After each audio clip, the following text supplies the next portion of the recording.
Hello friends, வணக்கம். நான் USA தமிழன் பேசுகிறேன். இன்னைக்கு நம்ம ஒரு யூசர் ரிக்வஸ்ட் பார்ப்போம். கந்தன் அப்படின்ற யூசர் சிஎன்சி மெஷின்ஸ் பற்றி பேச சொல்லியிருக்காரு. அப்புறம் அதுக்குரிய சாஃப்ட்வேர்ஸ் பற்றியும் கொஞ்சம் பேச சொல்லியிருக்காரு. நம்ம அதை பற்றி இந்த வீடியோவில் பார்ப்போம்.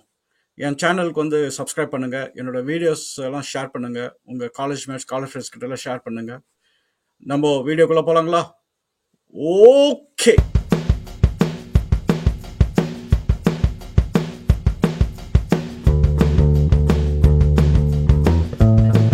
சூப்பர். நம்ம இப்போ டாபிக் உள்ளார போகலாம்.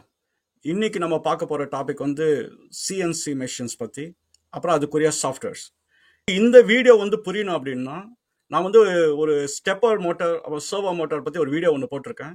அதை பற்றி நீங்கள் போய் தெளிவாக தெரிஞ்சுக்குங்க. ஏன்னா இந்த வீடியோ ஸ்டெப்பர் மோட்டாரோட பேஸ் பண்ணி தான் இந்த வீடியோ இருக்குது. அந்த நாலேஜ் உங்களுக்கு கண்டிப்பாக தேவை. இப்போ சிஎன்சி மெஷின்ஸ் என்னன்னா கம்ப்யூட்டரைஸ்ட் நியூமெரிக்கல் கண்ட்ரோல், அதுதான் அதனோட பேர். அந்த நியூமெரிக்கல் கண்ட்ரோல்ஸ் ஒரு மெஷின் எக்யூப்மெண்ட்டை கண்ட்ரோல் பண்ணும். அந்த மெஷின் ட்ரில்லிங் மிஷினாக இருக்கலாம், இல்லாட்டி லேத்தாக இருக்கலாம், இல்லாட்டி ஒரு ரவுட்டராக இருக்கலாம். ஸோ இந்த மாதிரி பர்பஸ்க்காக அதை யூஸ் பண்ணுறோம். சரி, நம்ம சிஎன்சி போகிறதுக்கு முன்னாடி இந்த எவல்யூஷன் நம்ம பார்த்தோம் அப்படின்னா ஏன் நம்ம சிஎன்சி வரைக்கும் வந்தோன்றதை நம்ம புரிஞ்சுக்கலாம்.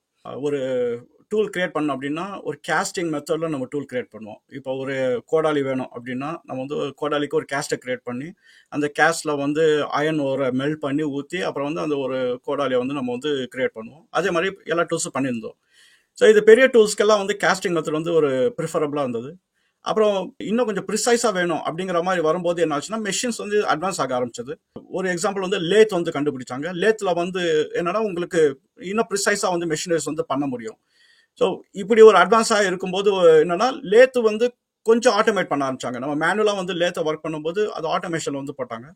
அந்த ஆட்டோமேஷனுக்கு சப்போர்ட்டிங் ஆர்கிடெக்சர் சாஃப்ட்வேர் இதெல்லாம் தேவைப்பட்டது. இந்த டைம்ல தான் இந்த மைக்ரோ ப்ராசஸர்ஸ் இதெல்லாம் கொஞ்சம் இவால்வ் ஆகிட்டு இருந்த டைம். ஸோ எல்லாமே ஒரு இடத்துல கன்வர்ஜ் ஆயிடுச்சு. ஸோ இந்த மெஷினரிஸை கண்ட்ரோல் பண்ணுறதுக்குன்னே தனியாக சர்க்கியூட் எல்லாம் டிசைன் பண்ண ஆரம்பிச்சிட்டாங்க. அப்படிதான் இந்த கண்ட்ரோல் யூனிட், அதாவது நியூமெரிக்கல் கண்ட்ரோல் யூனிட் இவால்வ் ஆக ஆரம்பிச்சது. நியூமெரிக்கல் கண்ட்ரோல் என்னன்னா உங்களுக்கு ஒரு மெஷினை ஒரு கம்ப்யூட்டர், அதாவது சாஃப்ட்வேர் இன்புட் வச்சு அதை கண்ட்ரோல் பண்ண வைக்கிறது. அதுக்கு ஒரு பேனல் ஒன்று இருக்கும். மெஷின் லாங்குவேஜ் போட்டோம் அப்படின்னா அந்த கமெண்ட்ஸ் அந்த அந்த என்ன டார்கெட் மெஷினோ இந்த நியூமெரிக்கல் கண்ட்ரோல் அதை டிரான்ஸ்லேட் பண்ணி அதுக்கு அனுப்பிச்சு ஜாப் கிரியேட் பண்ணும். சரி, இது ரொம்ப குழப்பிக்கலாம். இது என்னன்னா மைக்ரோ ப்ராசஸர் வச்சு அண்டர்ஸ்டாண்ட் பண்ண முடியும். இப்போ மைக்ரோ ப்ராசஸரோட ஒரு ஜாப் என்ன? மைக்ரோ ப்ராசஸரோட ஜாப் கால்குலேஷன்ஸ் போடுறது. கால்குலேஷன்ஸ் பேஸ் பண்ணி அவுட்புட் நம்மளுக்கு விதவிதமாக வரும். ஒன்று வீடியோ வரும், இல்லை பிரிண்டர் வரும், இந்த மாதிரி நிறைய அவுட்புட் வரும். ஸோ அந்த கால்குலேஷன்ஸ் போகிறதுக்கு கோர் லாங்குவேஜ் அசம்பிளி லாங்குவேஜ். அந்த இன்ஸ்ட்ரக்ஷன் செட் வச்சு தான் நம்ம அதை கிரியேட் பண்ணுறோம். மைக்ரோ ப்ராசஸரில் அசம்பிளி லாங்குவேஜ்னு பார்க்குறோம். இதில் இதுவும் அசம்பிளி லாங்குவேஜ் தான். ஆனால் இதுக்கு பேர் வேற. அந்த பேர் என்னன்னா ஜி கோட் அப்படின்வாங்க, இன்னொன்று எம் கோட் அப்படின்வாங்க. ஸோ ஒரு மெஷினை கண்ட்ரோல் பண்ணுறதுக்கு ஜி கோட் அண்ட் எம் கோட்ல தான் நம்ம எழுதணும். ஜி கோட் என்னன்னா அது ஒரு அசம்பிளி லாங்குவேஜ் ஈக்குவலன் தான். அதுக்கு ஒரு செட் ஆஃப் டெஃபினிஷன்ஸ் இருக்கு. அந்த டெஃபினிஷன்ஸ் நம்ம லைன் பை லைனாக எழுதுவோம். அது ஜி கோட். எம் கோட் என்னன்னா இப்போ மெஷினரி பார்த்தீங்கன்னா அந்த ஜாப் கிரியேட் பண்ணுறதுக்கு அதுக்கு டூல்ஸ் வேணும். இப்போ உதாரணத்துக்கு நீங்கள் ஒரு ட்ரில் மெஷின் வச்சிருக்கீங்கன்னு வச்சுக்கோங்க. இப்போ ட்ரில் பிட்லேயே நிறைய சைஸஸ் இருக்கும். இப்போ அந்த நம்ம மேனுவலாக பண்ணும்போது அந்த ஒரு ட்ரில் பிட்டை வெளியில் எடுத்துட்டு வேற ஒரு ட்ரில் பிட்டை போடுவோம் அந்த சைஸ்க்கு ஏற்ற மாதிரி. இப்போ ஆட்டோமேட்டடாக நம்ம பண்ணுறதுனால என்ன ஆச்சு அப்படின்னா அந்த மெஷினுக்கு நம்ம சொல்லணும் நீ எந்த ட்ரில் பிட்டை எடுக்கணும் அப்படின்னு. அதுதான் எம் கோட். எம் கோட் அப்படின்னா நம்ம கமாண்ட் மூலியமா நம்ம சொல்கிறோம் எந்த ட்ரில் பிட் உதாரணத்துக்கு நீ எடுக்கணும், என்ன சைஸ்ல எடுக்கணும் அப்படிங்கிறது தான் நம்ம எம் கோட் அப்படின்றோம். ஸோ ஒரு லேத் இல்லை கிரைண்டர் இல்லை ரவுட்டர் அது ஆட்டோமேட்டடா பண்ணும்போது இது நம்ம G code M code language வச்சு தான் அதை ஆட்டோமேட்டடா பண்ண ஆரம்பிச்சாங்க. இப்போ ஒரு கேள்வி இருக்கு, ஏன் நம்மளுக்கு இது ஆட்டோமேட்டடா வேணும்? ஏன் நம்ம மேனுவலாவே கண்ட்ரோல் பண்ணலாமே, நல்லா தானே போயிட்டு இருந்தது அப்படின்னு. நல்லா தான் போயிட்டு இருந்தது. என்னன்னா நம்மளோட ரிக்குவயர்மெண்ட்ஸ் ரொம்ப ப்ரிசைஸ் ஆக ஆரம்பிச்சது. இப்போ ஒரு ஒரு உதாரணம் நீங்க எடுத்தீங்க அப்படின்னா ஒரு ஒரு பிளேட்ல நம்ம சாப்பிட்றோம்னு வச்சுங்களேன். அந்த பிளேட் சாதாரணமா இருக்கும்போது அது ஒன்றும் பிரச்சனை இல்லை. ஆனா அந்த பிளேட்ல நம்மளுக்கு நிறைய டிசைன்ஸ் வேணும் அப்படின்ற போது என்னாச்சுன்னா நமக்கு அந்த டிசைனுக்காக நிறைய இன்வென்ட் பண்ண வேண்டியதா போச்சு. இப்போ நீங்க வீட்டு கதவு பார்த்தீங்கன்னு வச்சுங்களேன், சாதாரணமா ஒரு பலகை வச்சு ஒரு பூட்டு இருந்தா அதுவும் கதவு தான். ஆனா இப்ப இருக்கிற கதவுலாம் பாத்தீங்கன்னா ரொம்ப காம்ப்ளிகேட்டட் டிசைன்ஸ் இருக்கும் அந்த வுட் ஒர்க்கிங்ல. இப்ப இந்த காம்ப்ளிகேட்டட் டிசைன்ஸ் வந்து நம்ம உட்காந்து மேனுவலா பண்ணலாம். இது இது ஒரு வழி. ஆனா இதே மாதிரி ஒரு 1000 கதவு வேணும்னு வச்சுங்க. இப்போ 1000 கதவு வந்து மேனுவலா பண்ணும்போது ரொம்ப கஷ்டமாயிடும். அதனால தான் நம்மளுக்கு வந்து இந்த ஒரு கம்ப்யூட்டரைஸ்டு சிஸ்டம் வந்து உதவி தேவைப்பட்டது. இந்த டைம்ல தான் வந்து செமி கண்டக்டர்ஸ் மைக்ரோ ப்ராசஸர்ஸ் எல்லாம் இவால்வ் ஆகும்போது எல்லாமே கரெக்டாக ஃபிட் ஆயிடுச்சு. ஸோ அது வந்து சாஃப்ட்வேர் அப்புறம் அந்த ஹார்ட்வேர் அந்த சைடில் இவால்வ் ஆகும்போது அந்த நாலேஜ் வச்சு இங்க மெஷினரிஸை கண்ட்ரோல் பண்றதுக்கு அதுக்குரிய ப்ராசஸர் அதுக்குரிய கமாண்ட் செட் இதெல்லாம் வந்து தனி இன்ஜினியரிங் கேட்டகரியில் அது பண்ண ஆரம்பிச்சிட்டாங்க. இந்த மைக்ரோ ப்ராசஸர்ஸ் இதெல்லாம் வந்து இன்டெல் அந்த மாதிரி கம்பெனிஸ் வந்து ஒர்க் பண்ண ஆரம்பிச்சாங்க. இந்த மெஷினரிஸ் ரிலேட்டட் ஹார்ட்வேர் வந்து வேற கம்பெனிஸ், அதாவது என்னன்னா மிட்சுபிஷி எலக்ட்ரிக் கார்பரேஷன் இவங்க எல்லாம் வந்து இதுல ஒர்க் பண்ண ஆரம்பிச்சாங்க. நம்ம ஃபர்ஸ்ட் இவால்வ் ஆன மெஷினரிஸ் வந்து உங்களுக்கு மேனுவல் வந்து ஆட்டோமேட்டட் போறது வந்து உங்களுக்கு அந்த மெஷின்லயே வந்து ஒரு டிஸ்பிளே இருக்கும். அது இந்த மெஷின்ஸ்ல எல்லாம் வந்து ரா கமாண்ட்ஸ் தான். அப்படின்னா அதுக்கு வந்து டெக்னிக்கல் எக்ஸ்பர்டைஸ் வேணும் இந்த மெஷின்ஸ்லாம் ஆப்ரேட் பண்றதுக்கு. ஆனால் அதை ஒன்ஸ் வந்து நீங்கள் வந்து டெக்னிக்கல் எக்ஸ்பர்டைஸ் வச்சு அதை ப்ரோக்ராம் பண்ணிட்டீங்க அப்படின்னா அந்த ஜாப் வந்து அதை கிரியேட் பண்ண ஸ்டார்ட் பண்ணிடணும். ரொம்ப ப்ரிசைஸாக வந்து அதை பண்ண ஆரம்பிக்கும். இது மெயினாக வந்து ஒரு ஸ்கேலிங் இஷ்யூஸை தான் அட்ரஸ் பண்ணுது. இப்போ இந்த மெஷினில் வந்து என்ன நடக்குது ஒரு அப்படின்றத நம்ம கொஞ்சம் புரிஞ்சுக்கலாம். இப்போ யூஸ்வலாக வந்து உங்களுக்கு வந்து ஏதாவது ஒன்று வேணும் அப்படின்னா நீங்கள் வந்து ஒரு ரா மெட்டீரியல் வந்து ஸ்டார்ட் பண்ணுவீங்க. இப்போ அந்த ரா மெட்டீரியல் வந்து ஒரு வுட் பிளாக் இருக்கும், இல்லாட்டி ஒரு மெட்டல் இருக்கும். இப்போ யூஸ்வலாக ஸ்டார்ட் பண்ணும்போது 2 மெத்தடில் வந்து ஸ்டார்ட் பண்ணுவாங்க. ஒன்று வந்து எதுவுமே இல்லாமல் நம்ம வந்து ஆட் பண்ணிக்கிட்டே போகணும், அது ஒரு மெத்தடு. இன்னொன்று வந்து இருக்கிற மெட்டலில் இல்லை வுட்டில் வந்து சப்ராக்ட் பண்ணிக்கிட்டே போகணும். நான் உதாரணம் சொல்கிறேன். இப்போ 3D பிரிண்டிங் எடுத்துங்க. 3D பிரிண்டிங் வந்து உங்களுக்கு டிசைன் பண்ணிட்டீங்க அப்படின்னா உங்களுக்கு வந்து என்னன்னா அது ஆட் பண்ணிக்கிட்டே போகும், ஒவ்வொரு லேயரை ஆட் பண்ணிக்கிட்டே போய் ஃபைனலாக பார்த்தீங்கன்னா ஒரு ப்ராடக்ட் வந்து உங்களுக்கு வந்துடும். அது வந்து அடிக்டிவ் மெத்தட் அப்படின்வாங்க. இன்னொன்று வந்து உங்களுக்கு வந்து ஒரு ஆப்ஜெக்ட் வேணும் அப்படின்னா ஃபர்ஸ்ட் வந்து ஒரு வுடன் பிளாக் இல்லை ஒரு ஸ்டீல் பிளாக் இல்லை அயன் பிளாக் ஒரு ரெக்டாங்கிள் ஷேப்ல ஸ்கொயர் ஷேப்ல ஆரம்பிச்சு என்னென்ன பீஸ் வேணுமோ அதெல்லாம் தேவையில்லாத பீஸ் எல்லாம் எடுத்துருவாங்க. எடுத்துட்டோம் அப்படின்னா அந்த ஆப்ஜெக்ட் வந்துடும். இதுதான் வந்து பர்பஸ். ஸோ 3D பிரிண்டிங்கோட பர்பஸ் வந்து ஆட் பண்ணிக்கிட்டு போகிறது. லேத்து மில்லிங் மிஷின் கிரைண்டர்ஸ் எல்லாமே வந்து இருக்கிறத வந்து சப்ராக்ட் பண்ணி இருக்கிற தேவையில்லாத பீஸ்லாம் எடுத்தால் நம்மளுக்கு வந்து ஃபைனலாக ஒரு ஆப்ஜெக்ட் வந்து கிடைச்சிரும். சரி, இப்போ இந்த சப்ராக்ட் பண்ற இடத்துல தான் வந்து பிரச்சனையா என்னன்னா, இப்போ ஒரு ஒரு பால் ஒன்று கிரியேட் பண்ணணும்னு வச்சுங்களேன். அந்த பால்ல வந்து நடுவில் ஒரு ஹோல் கிரியேட் பண்ணணும் அப்படின்னா நம்ம அந்த ஆப்ஜெக்ட் வந்து ஒரே பொசிஷன்ல இருந்தா அதை பண்றது வந்து ரொம்ப கஷ்டம். அதனால தான் என்ன பண்ணாங்க அப்படின்னா ஒரு ஆக்சிஸ் அப்படின்ற கான்செப்ட் வந்து கொண்டாந்தாங்க. அந்த ஆக்சிஸ் வந்து என்னன்னா 3 டைரக்ஷன்ல வந்து உங்களுக்கு வந்து ஆப்ரேட் பண்ண முடியும். அதாவது எக்ஸ் ஆக்சிஸ்ல, ஒய் ஆக்சிஸ்ல, ஜி ஆக்சிஸ்ல. இது 3 டைரக்ஷன்ல வந்து இந்த ஒரு லேத் மெஷின் வந்து அதனால வந்து போயிட்டு கட் பண்ண முடியும். இப்போ எக்ஸ் ஆக்சிஸ்னா சைடில் போயிட்டு நவுந்து போய் கட் பண்ணும், அது ஒரு மெத்தட். இன்னொன்று ஒய் ஆக்சிஸ்னா உங்களுக்கு வந்து ஹரிசாண்டல் இந்த இந்த டைரக்ஷன்ல போயிட்டு அது கட் பண்ணும். ஜி ஆக்சிஸ் அப்படின்னா மேலே கீழே போயிட்டு கட் பண்ணும். ஸோ ஒரே ஆப்ஜெக்ட் தான், ஆனால் வந்து கமாண்ட் பொறுத்து எந்த டைரக்ஷன்ல கட் பண்ணும் அப்படிங்கிறது ஒன்று இருக்கு. ஸோ இப்போ உதாரணத்துக்கு வந்து ஒரு ரவுட்டர் எடுத்துக்கலாம். இந்த ரவுட்டர் வந்து இந்த மெஷின்ல வந்து ஃபிக்ஸ் பண்ணிட்டோம் அப்படின்னா அந்த ரவுட்டர் நம்ம மேனுவலாகவே கண்ட்ரோல் பண்ணி நம்ம எக்ஸ் அண்ட் ஒய் அப்படின்ற எல்லா ஆங்கிளும் நம்ம மாற்றி வந்து பண்ண முடியும். இப்போ கமாண்ட் வச்சு பண்ணும்போது என்ன ஆகுது அப்படின்னா நீங்கள் வந்து சொல்லணும், இப்போ வந்து நீ வந்து எக்ஸுக்கு போ, எக்ஸில் இந்த பொசிஷன் போ, அங்கே இவ்வளோ பீஸ் எடுத்துரு, இவ்வளோ மில்லிமீட்டர் பீஸ் எடுத்துரு, ஒயில் இந்த பொசிஷன் போ, அவ்வளோ மில்லிமீட்டர் எடுத்துரு, அப்புறம் ஜீல வந்து போ, அப்படி இன்னும் கொஞ்சம் வந்து மெட்டீரியல் எடுத்துரு, இப்படின்றத கமாண்ட் பண்ணும். சரி, இது வந்து 3 ஆக்சிஸ் வச்சு ஒரு மெஷின்ஸ் எல்லாம் இருக்கு. ஆனால் இதுலேயும் ஒரு பிரச்சனை வந்திருக்கு. என்னன்னா 3 ஆக்சிஸுமே வந்து என்னன்னா உங்களுக்கு மெட்டீரியல் வந்து ஒரு இடத்துல ஸ்டேபிளாக இருக்கணும். அந்த ஸ்டேபிளாக இருக்கும்போது தான் 3 ஆக்சிஸில் வந்து இருக்கிற அந்த மெஷினோட அந்த மெயின் ட்ரில் பிட் வந்து நவுந்து போயிட்டு கட் பண்ணிக்கிட்டே இருக்கும். இதான் ஒரு சினாரியோ வந்து என்னன்னா இந்த ஒரு பந்துன்னு வச்சுங்களேன், ஒரு பால் மாதிரி ஒரு மெட்டீரியல் கிரியேட் பண்ணால் நீங்கள் வந்து அந்த மெட்டீரியலே ரொட்டேட் பண்ண வேண்டியதாக இருக்கும். இப்போ அந்த மெட்டீரியல் ரொட்டேட் பண்ணுறது அப்படின்னா இப்போ 3 ஆக்சிஸ்ல ரொட்டேட் பண்ண முடியும். இப்போ எக்ஸ் ஆக்சிஸ்ல ரொட்டேட் பண்ணி மறுபடியும் வந்து அந்த பால் வந்து ஹோல்ட் பண்ற மாதிரி பண்ணலாம். ஒய் ஆக்சிஸ்ல இப்படி ரொட்டேட் பண்ற மாதிரி அது ஒரு சுச்சுவேஷன். அப்புறம் ஜி ஆக்சிஸ் இப்படி மேல ஜி ஆக்சிஸ்ல வந்து ரொட்டேட் பண்ற மாதிரி ஒரு சுச்சுவேஷன். இப்போ 3 ஆக்சிஸ்லயும் ரொட்டேட் பண்ணும்போது இப்போ ஏற்கனவே 3 ஆக்சிஸ் இருந்தது, இப்போ எக்ஸ் ஒய் ஜின்னு இப்போ இன்னொரு 3 ஆக்சஸ் ஆயிடுச்சு, அது ஏபிசி அப்படின்னு. ஸோ 3 ஆக்சஸ் வந்து 3 பொசிஷனுக்கு, இன்னொரு 3 ஆக்சஸ் வந்து அந்த ஒரு ஆக்சஸ்ல வந்து ரொட்டேஷன் ஃபீல்டோட வந்து பண்றது இன்னொரு 3வது access. So total 6 access. So இது வந்து உங்களுக்கு புரியுது குழம்பாம புரிஞ்சிருக்குன்னு நினைக்கிறேன். இப்போ நீங்க வந்து இதை எப்படி வந்து நீங்க அனாலஜி வந்து வச்சு புரிஞ்சுக்கலாம் அப்படின்னா, இப்போ வந்து இந்த சிலையெல்லாம் செதுக்குவாங்க. இந்த சிலை செதுக்கும் போது என்னன்னா கல் வந்து ஸ்டேபிளா இருக்கும். நம்ம என்ன பண்ணுவோம், ஒரு இடத்துல போய் நின்று உளி வச்சு தட்டுவோம், அப்புறம் பின்னாடி போய் தட்டுவோம், அப்புறம் இந்த சைடு வந்து தட்டுவோம். ஸோ இந்த மாதிரி நம்ம வந்து அந்த ரவுட்டர் வேலையை நம்ம பண்ணுவோம். பிசிக்கலா போயிட்டு அங்க போயிட்டு சில டைம் மேல ஏதாவது தட்ட வேண்டியதா இருந்ததுன்னா நம்ம மேல வந்து சேர் போட்டு மேல போயிட்டு உளி போட்டு அடிக்கணும். ஸோ இந்த மாதிரி நம்ம வந்து அந்த வேலையை பண்ணுவோம், அது மேனுவலா. அதுதான் வந்து எக்ஸாக்டா வந்து இந்த ரவுட்டர் வந்து கமாண்ட்ஸ் வச்சு எங்க போகணும், எந்த இடத்துல ரொட்டேட் பண்ணணும் அப்படின்றதெல்லாம் வந்து கமாண்ட்ஸ் மூலியமா பண்ணுவோம். அந்த கமாண்ட் தான் வந்து G code and M code அப்படின்றது நம்ம சொல்றோம். சரி, இப்போ இது இருக்கும்போது இதுவும் பத்தாம போயிடுச்சு ஒரு பீரியட்ல. ஏன்னா நம்ம வந்து டிஃபிகல்ட்டி வந்து என்னன்னா, இந்த மெஷின்ஸ் ஆப்ரேட் பண்றதுக்கு வந்து ரொம்ப டெக்னிக்கல் நாலேஜ் வேணும். அதான் இப்போ வந்து இதுக்குன்னு தனி படிப்பெல்லாம் இருக்கு. ஸோ இந்த பிரச்சனை இருந்ததுனால வந்து என்னன்னா, இதை இன்னும் சிம்பிளிஃபையா பண்ணணும் அப்படிங்கிறது வந்து நெசசிட்டி வந்துச்சு. அப்போதான் வருது நம்மளோட ஆர்டினோ போர்டு, அப்புறம் வந்து சாஃப்ட்வேர்ஸ் எல்லாம் வருது. இப்போ வந்து இப்போ இப்போ இன்னைக்கு வந்து நீங்க வந்து இதே மாதிரி ஒரு மெட்டீரியலை வந்து கிரியேட் பண்ண அப்படின்னா, ஒரு 15-20 இயர்ஸ்க்கு முன்னாடி இந்த டிஃபிகல்ட்டி வந்து இப்போ கிடையாது.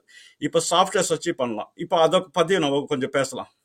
இந்த ஸ்டாச்சுஸ் வந்து நம்ம கிரியேட் பண்ணும்போது நம்ம பிசிக்கலா மூவ் பண்ற மாதிரி, இப்போ இந்த மெஷின்ஸ்ல வந்து எப்படி அந்த ட்ரில் பிட் இல்ல ரவுட்டர் வந்து மூவ் பண்ண வைக்கிறது, அங்கதான் வந்து இந்த ஸ்டெப்பர் மோட்டார் வந்து வருது. இப்போ உங்களுக்கு வந்து 3 ஆக்சிஸ் வேணும் அப்படின்னா உங்களுக்கு வந்து 3 ஸ்டெப்பர் மோட்டார் வேணும். இப்போ வந்து எக்ஸ்ல ஒன்று வேணும், ஒய்ல ஒன்று வேணும், ஜீல ஒன்று வேணும். இப்போ 6 ஆக்சிஸ் இருக்குன்னு வச்சுங்க. 6 ஆக்சிஸ்னா உங்களுக்கு 6 ஸ்டெப்பர் மோட்டார் வேணும். ஸோ இதுதான் வந்து அந்த ஸ்டெப்பர் மோட்டரோட மெயின் ஃபங்க்ஷனாலிட்டி. இப்போ ஸ்டெப்பர் மோட்டரை கண்ட்ரோல் பண்ணுறதுக்கு ஒரு கண்ட்ரோலர் இருக்கு. ஸோ அதை வந்து அந்த ஸ்டெப்பர் மோட்டர் வீடியோவில் வந்து நான் தெளிவாக சொல்லியிருக்கேன், அதை போய் பாருங்க. ஸோ அது இந்த மெக்கானிசம்ல தான் வந்து அந்த லேத்லேருந்து மெஷின்லேருந்து எல்லாமே வந்து ஒர்க் பண்ணுது. ஸோ இப்போ ஆர்கிடெக்சர் பார்த்தீங்க அப்படின்னா, ஒரு பெரிய லேத் ஒரு எக்ஸாம்பிள் எடுத்துப்போம். அதுக்கு வந்து கமாண்ட்ஸ் வந்து கொடுக்கறதுக்கு வந்து நியூமரிக்கல் கண்ட்ரோல், அதாவது கம்ப்யூட்டர்ஸ் நியூமரிக்கல் கண்ட்ரோல் யூனிட் வந்து அதில் இருக்கும். நம்ம போய் அதுக்கு வந்து கோடு எழுதணும்.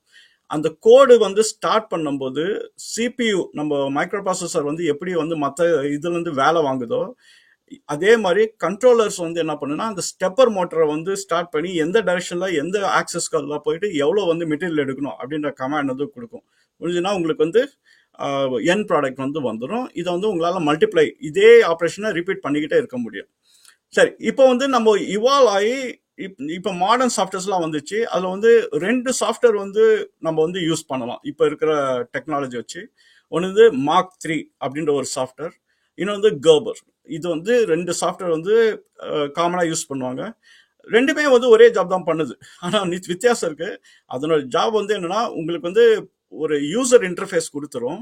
அந்த யூசர் இன்டர்ஃபேஸ் வந்து நம்மளுக்கு இப்போ வசதியாக போயிடுச்சு, நம்மளாம் பழகியாச்சு. நம்ம அந்த யூசர் இன்டர்ஃபேஸில் போயிட்டு நீங்கள் வந்து கொஞ்சம் டெக்னிக்கல் நாலேஜ் இருந்தால் போதும், அதை வச்சு நம்ம ஒரு ஜாப் என்னன்றதை கிரியேட் பண்ணி அந்த ஜாப் வந்து நம்ம எந்த சிஸ்டம்க்கு அனுப்புமோ அது அனுப்பலாம். அதுக்கு முன்னாடி வந்து 2 நாலேஜ் வந்து தேவை. ஒன்று வந்து கேட் அப்படின்னு நீங்கள் கேள்விப்பட்டிருப்பீங்க, கம்ப்யூட்டர் எய்டட் டிசைன். அந்த கேட் ப்ரோக்ராமிங் வந்து படிச்சிருக்கணும். அந்த கேடு முடிஞ்சிச்சு அப்படின்னா இன்னொன்று வந்து கேம், கம்ப்யூட்டர் எய்டட் மேனுஃபேக்சரிங்.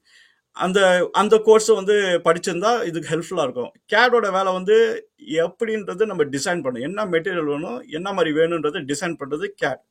கேம்ன்றது அந்த மெட்டீரியல் எடுத்து, ஃபர்ஸ்ட் மெட்டீரியல் வந்து 2Dல இருக்கும், அதை எடுத்து மேனுஃபேக்சரிங்க்கு தேவையான லே அவுட் வந்து அது கிரியேட் பண்ணுறோம், அது வந்து கேம். இந்த கேம் முடிச்சிட்டோடனே நம்ம வந்து இப்போ வந்து ரியல் ஜாப் வந்து நம்ம வந்து கிரியேட் பண்ணணும். அதுதான் வந்து மார்க் 3 இல்லை கர்பல் அப்படின்ற அந்த சாஃப்ட்வேர் வந்து வருது. நம்ம கேம்ல இருந்து கிரியேட் பண்ணுறது இந்த ஜி கோட் எம் கோட், அதுதான் நம்மளுக்கு வேணும். ஸோ அது வந்து ஈஸியாக நம்மளுக்கு ஜென்ரேட் பண்ணி கொடுத்துரும், நம்மளுக்கு வேலை மிச்சம். இல்லாட்டி நம்ம மார்க் 3ல போயிட்டு ஜி கோட் எம் கோடை டைப் பண்ணணும். ஸோ இந்த ஜி கோட் எம் கோடை வந்து அதுலேருந்து நம்ம எடுத்துட்டோம் அப்படின்னா நம்ம சுலபமாக வந்து மார்க் 3ல இல்லை கர்பல் வச்சு நம்ம ஈஸியாக பண்ணிட முடியும். இது வந்து இன்னொரு உதாரணம் உங்களுக்கு புரியுற மாதிரி சொல்லணும் அப்படின்னா, இப்போ நீங்கள் 3D பிரிண்டிங் பண்ணணும், உங்களுக்கு வந்து ஒரு ஐடியா இருக்குது இதை பண்ணணும் அப்படின்னு. இப்போ நீங்கள் என்ன பண்ணலாம்னா, வெளில போயிட்டு ஏதோ ஒரு டெம்ப்ளேட் ஃபைல் இன்டர்நெட்டில் நீங்கள் சர்ச் பண்ணீங்கன்னா உங்களுக்கு தேவையானது. இப்போ ஷிப் கிரியேட் பண்ணோம் அப்படின்னா அதுக்கு யாராவது டெம்ப்ளேட் கிரியேட் பண்ணியிருப்பாங்க. அந்த டெம்ப்ளேட்டை வந்து நீங்கள் காப்பி பண்ணி நீங்கள் இம்போர்ட் பண்ணிட்டீங்க அப்படின்னா 3D பிரிண்டிங் சாஃப்ட்வேரில் அந்த கண்ட்ரோலர் வந்து என்ன பண்ணும் அப்படின்னா அதில் கமெண்ட்ஸ் ஏற்கனவே அது வந்து பார்ஸ் பண்ணிடும். எடுத்து அந்த டெம்ப்ளேட் ஃபைலில் உங்களுக்கு வந்து ஏதாவது மாடிஃபிகேஷன் வேணும்னா சின்ன சின்ன மாடிஃபிகேஷன் பண்ணிட்டு உடனே நீங்கள் வந்து இதை கிரியேட் பண்ணு அப்படின்னா இந்த ஆர்டினோ போர்டு வந்து இந்த மைக்ரோ கண்ட்ரோலர் போயிட்டு அதை வந்து கிரியேட் பண்ணி கமெண்ட்ஸ் கொடுத்து அந்த 3D பிரிண்டரில் வந்து ஒர்க் பண்ண வச்சிடும். அகைன் என்ன கமெண்ட்ஸ் கொடுக்கும்? இதே G code and M code தான் கொடுக்கும். ஏன்னா நம்ம ஃபைனலாக அந்த 3D பிரிண்டரில் இருக்கிறது வந்து ஸ்டெப்பர் மோட்டார் தான். ஸோ அதுக்குரிய கமெண்ட்ஸ் தான் அது கொடுக்கும். ஸோ இப்போ மார்க் 3க்கும் கேர்பிளுக்கும் என்ன வித்தியாசம் இருக்குது அப்படின்னா, ஒரு ப்ரைமரி டிஃப்ரென்ஸ் வந்து மார்க் 3 வந்து உங்களுக்கு 6 ஆக்சிஸ் வந்து சப்போர்ட் பண்ணும். நம்ம ஆக்சஸ் பற்றி பார்த்தோம். 3 வந்து XYZ, இன்னொரு 3 வந்து ரொட்டேஷன், ஒவ்வொரு ஆக்சஸ்லையும் ரொட்டேட் பண்ணுறது, அது வந்து 6 ஆக்சஸ். இது கேர்பிளில் வந்து உங்களுக்கு வந்து 3 ஆக்சிஸ் சப்போர்ட் தான் இருக்குது. இப்போ லேட்டஸ்ட் வெர்ஷனில் வந்து உங்களுக்கு 4வது ஆக்சிஸ் கொடுத்துருக்காங்க. இப்போ 6 ஆக்சிஸ்னால் உங்களுக்கு 6 ஸ்டெப்பர் மோட்டார். ஸோ அதனால் ரொம்ப ப்ரிசைஸாக இருக்கும். கேர்பிளில் வந்து 3 ஸ்டெப்பர் மோட்டார். அதனால் வந்து உங்களுக்கு நிறைய ஆப்ரேஷன்ஸ் வந்து உங்களுக்கு லிமிட்டடாக இருக்கும். அது ஒரு பெரிய டிஃப்ரென்ஸு. இன்னொரு மார்க் 3ல வந்து என்னன்னா உங்களுக்கு அந்த சிபியூவோட மதர் போர்ட்லயே அது இன்டெகிரேட் ஆகிடும். அதனோட ஹார்ட்வேர் நம்ம வந்து டைரெக்டாக வந்து ஒரு பேரலல் போர்ட்டில் வந்து நம்ம கனெக்ட் பண்ணிட்டோம் அப்படின்னா அது மதர் போர்டில் இன்டெகிரேட் ஆகி நம்ம சாஃப்ட்வேர் வந்து நம்ம கம்ப்யூட்டர் வச்சே நம்ம கண்ட்ரோல் பண்ண முடியும். அது ஒரு அட்வான்டேஜ். சில பேருக்கு அது வந்து டிஸ்அட்வான்டேஜாகவும் இருக்கும். ஆனால் கேர்பிள் வந்து அது ஒரு தனி ஆர்டினோ போர்ட். அது உங்களுக்கு கம்ப்யூட்டர் வேணுன்றது அவசியம் கிடையாது. அதனோட சாஃப்ட்வேர் வந்து ஓப்பன் சோர்ஸ் சாஃப்ட்வேர். நீங்கள் நிறைய பேர் டெவலப் பண்ணியிருக்காங்க. அந்த ஓப்பன் சோர்ஸ் சாஃப்ட்வேர் வச்சு கூட நம்ம அந்த போர்டை வந்து பண்ணலாம். ஆனால் அது உங்களுக்கு பேரலல் போர்ட், அது ஒரே ஒரு யூஎஸ்பி கேபிள் இருந்தால் உங்கள் ஆர்டினோ போர்டை வந்து வச்சு நீங்கள் கண்ட்ரோல் பண்ணிட முடியும். அது ஒரு டிஃப்ரென்ஸு. இன்னொரு மார்க் 3 சாஃப்ட்வேரில் வந்து என்ன பண்ண முடியும் அப்படின்னா, உங்களுக்கு அந்த கேனிங் அப்படின்வாங்க. கேனிங் வந்து அப்படின்னா ஒரு ஜாப் நீங்கள் கிரியேட் பண்ணிட்டீங்க. நம்ம அந்த கதவு மாதிரி தான், ஒரு கதவை கிரியேட் பண்ணியாச்சு. இதே கதவை நம்ம 1000 கிரியேட் பண்ண முடியுமா அப்படிங்கிறது தான் வந்து கொஸ்டின். மார்க் 3 சாஃப்ட்வேர்ல அந்த ஃபெசிலிட்டி இருக்கும். உங்களால வந்து அந்த 1000 கிரியேட் பண்ண முடியும், ரிப்பீட்டடா பண்ண முடியும். ஆனால் கேர்பிள் சாஃப்ட்வேர்ல வந்து அவ்வளோ ஃபெசிலிட்டி கிடையாது. ஏன்னா அதில் இருக்கிறது 3 ஆக்சஸ் தான். அதனால அது ரெப்பிட்டேட்டிவ்க்கு வந்து அது அவ்வளோ சப்போர்ட் பண்ணாது. இது ஒரு பிரைமரி டிஃப்ரென்ஸு. சரி, இதெல்லாம் வந்து இந்த ஸ்கில்லாம் வந்து தெரிஞ்சு நம்ம என்ன பண்ண போகிறோம் அப்படின்னு நீங்கள் கேட்டுக்கலாம். ஏன்னா நிறைய பேர் வந்து எலக்ட்ரிக்கல் படிப்பாங்க, சாஃப்ட்வேர் படிப்பாங்க. இதுவும் இன்ஜினியரிங்கில் தான் வருது. என்ன நான் சொல்லுவேன் அப்படின்னா, இது ரொம்ப டிமாண்டில் இருக்கிற ஸ்கில். இது இந்த மெஷினிங் வந்து நீங்கள் கேட் கேம் சாஃப்ட்வேர் அதெல்லாம் படிச்சு இருந்தீங்க அப்படின்னா இதெல்லாம் ரொம்ப ரேரான ஸ்கில். இப்போ கூகுள் மாதிரி கம்பெனி, மைக்ரோசாஃப்ட் மாதிரி கம்பெனி, அப்புறம் டெஸ்லா எல்லாமே வந்து என்னன்னா அவங்களுக்கு கேட் இன்ஜினியர்ஸ் கிடைக்க மாட்டாங்க. இன்னொன்று வந்து இந்த லேத் ஆப்ரேஷன் பண்ணுறது, அந்த மினி சைஸில் வந்து கிரியேட் பண்ணுறது எல்லாமே வந்து இந்த டெக்னிக் வச்சு தான் பண்ணுறாங்க. ஸோ இந்த மார்க் 3 இந்த மாதிரி சாஃப்ட்வேர்ஸ் தான் பண்ணுறாங்க. இதுக்கு வந்து டீப் டெக்னிக்கல் நாலேஜ் வேணும். ஸோ சாஃப்ட்வேர்ன்றது வேற, இந்த நாலேஜ் வந்து வேற. அதனால வந்துன்னா ரொம்ப ஹை டிமாண்டாக இருக்கு. ஸோ எல்லா கம்பெனிஸ் வந்து கம்பீட் பண்ணுவாங்க. இந்த மாதிரி ஒரு இன்ஜினியர்ஸ் எல்லாம் இருந்தாங்க அப்படின்னா, அதுவும் எக்ஸ்பீரியன்ஸ் வச்சு இன்ஜினியர்ஸ் இருந்தாங்கன்னா அவங்களுக்கெல்லாம் வந்து என்ன போயிட்டு உடனே போய் அந்த ஆளை லாக் பண்ணுப்பா போய் நம்ம அவரை போயிட்டு தூக்கி போட்டு நம்ம கம்பெனியில் போடுவோம் அப்படின்னு இருக்கு. இன்னொன்று வந்து இந்த மாதிரி டெக்னிக்கல் எக்ஸ்பர்டைஸ் வந்து லிமிடெட் பீப்புள் இருக்கிறதுனால வந்து கம்பெனிஸ்க்கு வந்து அது டிஸ்அட்வான்டேஜ் ஆயிடுது. ஏன்னா அவங்களுக்கு வந்து இப்போ ஹார்ட்வேர் ரிலேட்டட் ஏதாவது பண்ணோம் அப்படின்னா இந்த ஸ்பெஷல் ஸ்கில் வந்து கிடைக்கிறது கஷ்டம். அதனால போயிட்டு வேர்ல்டு ஃபுல்லாக தேடி இதுல என்னன்னா மற்ற கம்பெனிஸும் போட்டி போட்டு அவங்க போய் அந்த கேண்டிடேட்டை பிடிக்கிறது மாதிரி இவங்க போய் இன்னொரு கேண்டிடேட் அதே கேண்டிடேட்டை வந்து நிறைய காசு கூட கொடுத்து கூட எங்க கம்பெனில வந்து சேருன்னு சொல்லி ஜாயின் பண்ணிப்பாங்க. இந்த காம்படிஷன் வேற நடக்குது. இப்போ அந்த மாதிரி கம்பெனிஸ் பார்த்தீங்கன்னா, இப்போ ஆப்பிள் பார்த்தீங்கன்னா எல்லாம் ஹார்ட்வேர் தான். ஏன்னா அவங்களுக்கு வந்து இந்த கேட் கேம் சாஃப்ட்வேர் இந்த நாலேஜ் தான் வந்து மோஸ்ட் ஆஃப் த இது வேணும் அவங்களுக்கு, அந்த இன்ஜினியர்ஸ்க்கு வேணும். சாஃப்ட்வேர் வந்து ஒரு சின்ன பகுதி தான். அவங்க செல்ஃபோனு வாட்ச் எல்லாம் கிரியேட் பண்ணுறது எல்லாமே வந்து இந்த மிஷினிங் வச்சு தான். நீங்கள் கெயின் பண்ணிங்கன்னா ஒரு நல்ல ஒரு வாய்ப்பு இருக்குது, வேலை வாய்ப்பு. அப்புறம் நிறைய சம்பளம் கிடைக்க வாய்ப்பு இருக்குது. சரி, நான் வந்து இது வந்து ரொம்ப ஹை லெவலில் சொல்லியிருக்கேன். இந்த ப்ரொஃபைல் வந்து ரொம்ப டிமாண்ட். ஸோ கம்பெனிஸ் எல்லாம் வந்து போட்டி போட்டு உங்களை வந்து கொத்திட்டு போகிறதுக்கு தான் இப்போ வந்து பார்த்துட்டு இருக்காங்க. ஆனால் அன்ஃபார்ச்சுனேட்லி இந்த ப்ரொஃபைல் வச்சு நிறைய பேர் இல்லை. அதுதான் வந்து உண்மை. சரி, உங்களுக்கு ஏதாவது டவுட்ஸ் இருந்தாலும் நீங்கள் கேளுங்க, கமெண்ட்ஸில் வந்து போடுங்க. உங்களுக்கு ஏதாவது ரிக்வஸ்ட் இருந்தாலும் நான் அதுக்கேற்ற மாதிரி வீடியோஸ் வந்து ப்ரையாரிட்டி வச்சு நான் கிரியேட் பண்ணுறேன். சரிங்களா? பாய்.